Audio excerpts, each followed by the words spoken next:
Hi friends, आज आपण SN1 reaction की जो बोर्ड एग्जामचा इम्पॉर्टंट क्वेश्चन आहे. आपण मागच्या व्हिडिओमध्ये आपण SN2 रिएक्शन मेकॅनिझम एक्सप्लेन केली होती. जर आपल्याला SN2 रिएक्शन एक्झाममध्ये नाही आली तर SN1 रिएक्शन नक्की येते. तर प्लीज पूर्ण व्हिडिओ बघा आणि खूप सोप्या पद्धतीमध्ये सिंपल स्टेपमध्ये आपण सॉल्व्ह करणार आहोत. तर SN1 मध्ये सगळ्यात पहिले जी स्टेप आहे ती म्हणजे काय, आपल्याला SN1 चा मीनिंग लिहायचा असतो. इंट्रोडक्शन पहिले असतं.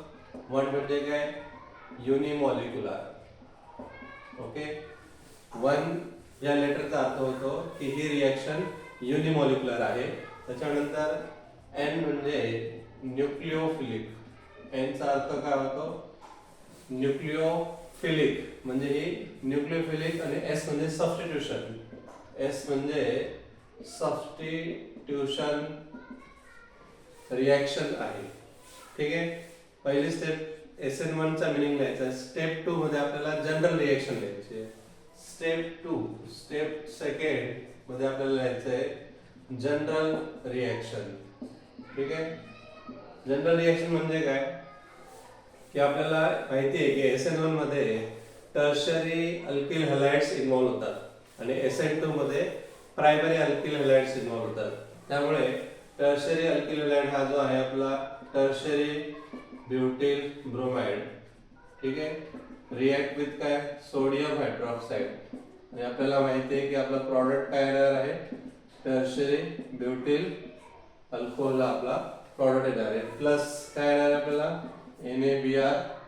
ठीक आहे, हा सोडियम आणि हा ब्रोमाइड काय आहे आपला साइड प्रोडक्ट आहे. तर टर्शरी ब्युटिल अल्कोहोल हा आपला रिक्वायर्ड प्रोडक्ट असतो. स्टेप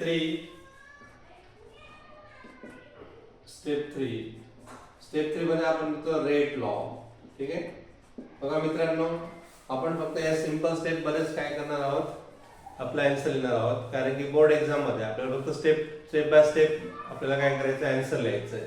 तर SN1 चा मीनिंग लिहिला, जनरल रिएक्शन दाखवली, टर्शरी अल्किल हॅलाइड्स घ्यायचे. एक्झाम्पल म्हणून मी टर्शरी ब्युटिल ब्रोमाइड घेतला. त्यानंतर रेट लॉ आपल्याला हे सांगतो की ही रिएक्शन SN1 का आहे ते आपल्याला लिहायचं. तर आपल्याला माहिती आहे मित्रांनो की ज्या रिएक्शनचा रेट एका मॉलिक्युलच्या कॉन्सन्ट्रेशनवर डिपेंड असेल तर त्या रिएक्शनला आपण युनिमॉलिक्युलर म्हणतो. बरोबर आहे. ज्या पद्धतीने SN2 मध्ये रिएक्शनचा रेट दोन मॉलिक्युलच्या कॉन्सन्ट्रेशन डिपेंड होता म्हणून आपण काय म्हणायचो, बाय मॉलिक्युलर, म्हणून तिला SN2 म्हणतात.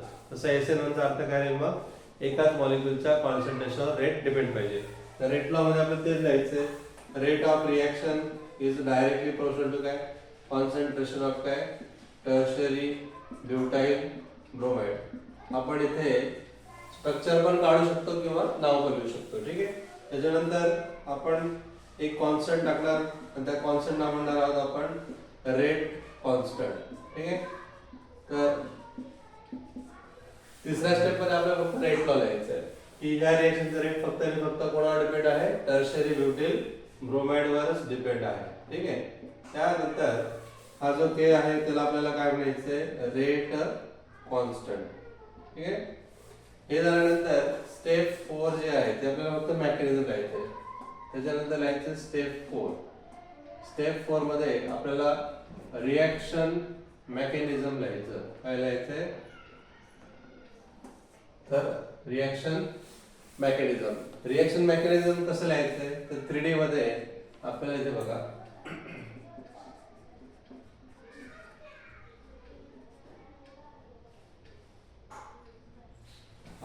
तर 3D मध्ये आपल्याला माहिती आहे की आपण दोन ग्रुप असे दाखवू शकतो एका प्लेन मध्ये. बरोबर आहे. तिसरा ग्रुप जो आहे तो डार्क लाईनने दाखवायचा आहे आणि चौथा ग्रुप जो आहे तो आपल्याला डॉटेड लाईनने दाखवायचा आहे. ठीक आहे, तर कार्बनचे व्हॅलेन्सी 4 आहे, त्यातले 2 व्हॅलेन्सी आपल्याला मिथाइल आणि ब्रोमाइड जो आहे तो 2D प्लेन मध्ये लिहायचा आहे.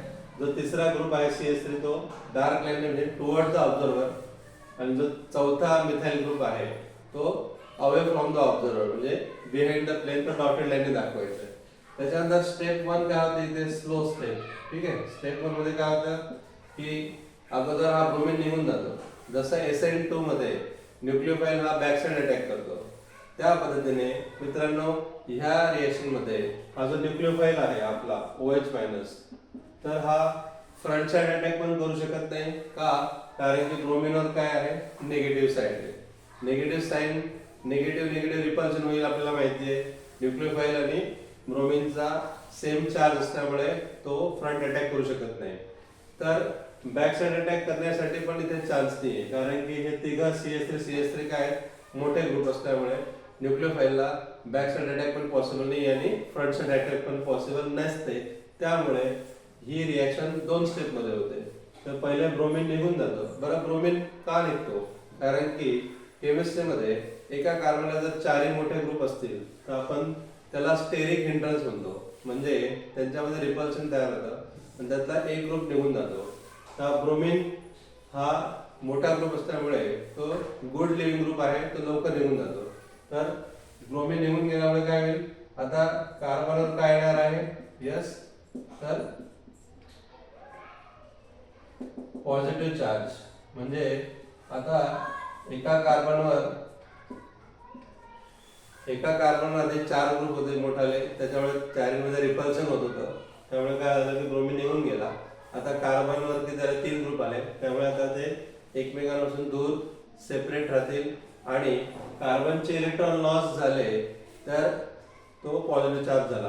कारण की केमिस्ट्रीमध्ये ज्याचे इलेक्ट्रॉन लॉस होतात तो पॉझिटिव्ह होतो आणि ज्याने इलेक्ट्रॉन घेतले तो निगेटिव्ह होतो. जसं ब्रोमिनने हे इलेक्ट्रॉन गेन केला, ब्रोमिन काय होईल निगेटिव्ह आणि कार्बन काय व्हायला पाहिजे पॉझिटिव्ह. ठीक आहे, तर याला आपण sp2 हायब्रिडाइज कार्बोकॅटायन म्हणत असतो.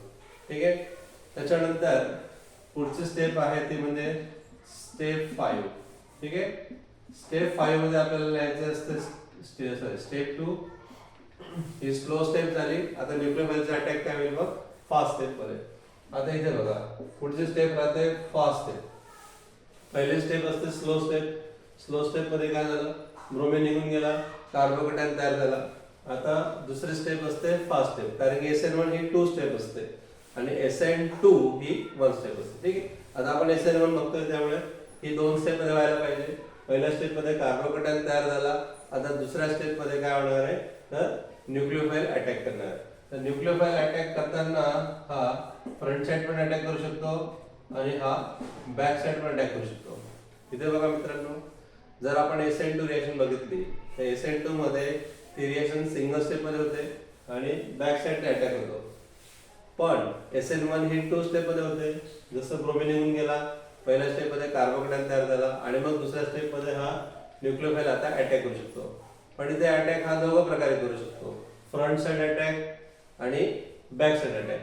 तर फ्रंट साइड अटॅक केल्यावर एक प्रॉडक्ट तयार होतो, त्याला आपण रिटेन्शन म्हणतो फ्रंट साइड अटॅकला, आणि बॅक साइड अटॅकला आपण म्हणतो इन्व्हर्शन. असे 2 प्रॉडक्ट, 2 डिफरंट स्टेरिओकेमिस्ट्री असे आपण शो करणार आहोत.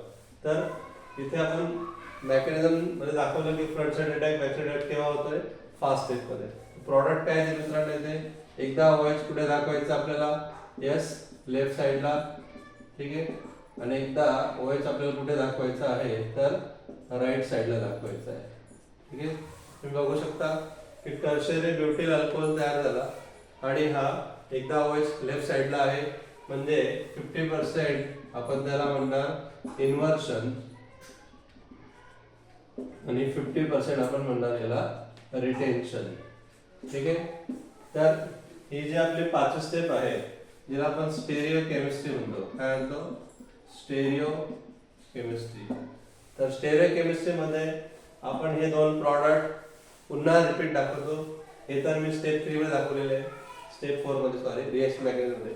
पण जेव्हा आपण स्टेप 5 येऊ तर हे 50% इन्व्हर्शन म्हणजे बॅक साइड अटॅकचा इथे स्ट्रक्चर काढायचं आहे आणि 50% रिटेन्शन म्हणजे राईट साइडला OH असेल तर फ्रंट साइड अटॅकचा आपल्याला 50% रिटेन्शन प्रॉडक्ट इथे लिहायचं आहे. आणि तिथे एक लाईन लिहायची आहे की इन दिस रिएक्शन न्यूक्लिओफाइल म्हणजेच कोण OH minus can attack from front side as well as back side.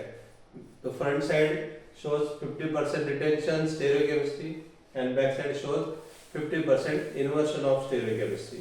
ठीक आहे, असं आपल्याला इथे लिहायचं आहे आणि स्ट्रक्चर काढायचे आहे. त्याच्यानंतर 6वी स्टेप असते स्टेप 6.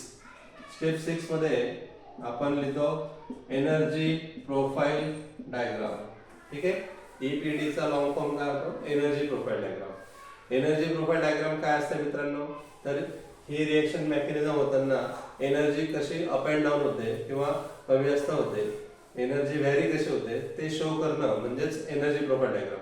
आता एनर्जी प्रोफाईल डायग्राम एक ग्राफ आहे की एनर्जी कशी व्हॅरी आहे, पण तो ग्राफ कोणाचा आहे? तर आपल्याला ग्राफ काढताना इथे इकडे टाइम आणि एनर्जी. ठीक आहे, वाय ऍक्सिस ला काय घ्यायचंय? एनर्जी कशी व्हॅरी होते, आणि एक्स ऍक्सिस ला काय दाखवायचंय? टी फॉर टाइम दाखवायचंय. म्हणजे as the time passes how the energy changes. त्याच्यानंतर इथे प्रॉडक्टची लाईन आणि इथे रिएक्टंटची लाईन दाखवायची आहे. दोन लाईन मध्ये प्रॉडक्टची एनर्जी ऑलवेज कमी, रिएक्टंटची एनर्जी ऑलवेज जास्त दाखवायची आहे. त्यानंतर स्टार्टिंग कंपाऊंड इथून सुरू होत असताना एनर्जी पहिले वाढते, परत कमी होते, परत काय होते? कमी होते. आता बघा इथे दोन ट्रान्झिशन स्टेट आपण दाखवलेले आहेत. किती दाखवले आहेत? दोन ट्रान्झिशन स्टेट. का बरं? पहिली ट्रान्झिशन स्टेट जी आहे ती केव्हा होते? जेव्हा हा ब्रोमीन निघून जातो. कारण की या चायरल मध्ये काय होतं? स्टेरिक हिंड्रन्स होतं, रिपल्शन होतं, त्याच्यामुळे खूप सारी एनर्जी वाढते. आणि जेव्हा ब्रोमीन निघून जातो मग ट्रान्झिशन स्टेट, पहिली ट्रान्झिशन स्टेट केव्हा येते? जेव्हा यांच्यामध्ये रिपल्शन होतं. पण जेव्हा ब्रोमीन निघून जातो तर इथे एनर्जी थोडीशी कमी होते. बघा इथे एनर्जी काय होते? थोडीशी कमी होते. कमी होण्याचं कारण आहे की कार्बोकॅटायन तयार झाला. बरोबर आहे? तर हा कार्बोकॅटायन जेव्हा तयार होतो तेव्हा एनर्जी कमी होते, म्हणून इथे हा एनर्जी व्हॅल्यू दाखवलेली बघा. आणि परत ही सेकंड ट्रान्झिशन स्टेट म्हणजे काय? पुन्हा एनर्जी केव्हा वाढते? जेव्हा न्यूक्लियोफाइल अटॅक करतो तेव्हा एनर्जी परत वाढते. पण ती पहिल्या एनर्जी पेक्षा दुसरी ट्रान्झिशन स्टेट नेहमी काय असते? कमी असते. ते बघा इथे एनर्जी हाईट जी आहे इथे जास्त आहे आणि इथे सेकंड च्या वेळेस काय आहे? एनर्जी कमी आहे. बरेचसे विद्यार्थी काय करतात? हे दोघं हाईट जे आहे ट्रान्झिशन स्टेट सारख्या हाईटचे दाखवतात. तर हे रॉंग राहणार आहे. पहिल्या ट्रान्झिशन स्टेटची एनर्जी जास्त असते, दुसऱ्या ट्रान्झिशन स्टेटची एनर्जी नेहमी कमी असते ऍज कम्पेअर टू फर्स्ट. आणि इथे प्रॉडक्ट जो आहे हा ऑलवेज खाली, प्रॉडक्टची एनर्जी कमी असते म्हणून खाली गेला पाहिजे. आता आपण इथे याला आपण एनर्जी ऑफ फर्स्ट म्हणतो आणि याला एनर्जी ऍक्टिव्हेशन सेकंड म्हणतो. Delta E1 delta E2. ठीक आहे. त्याच्यानंतर रिएक्टंट आणि प्रॉडक्ट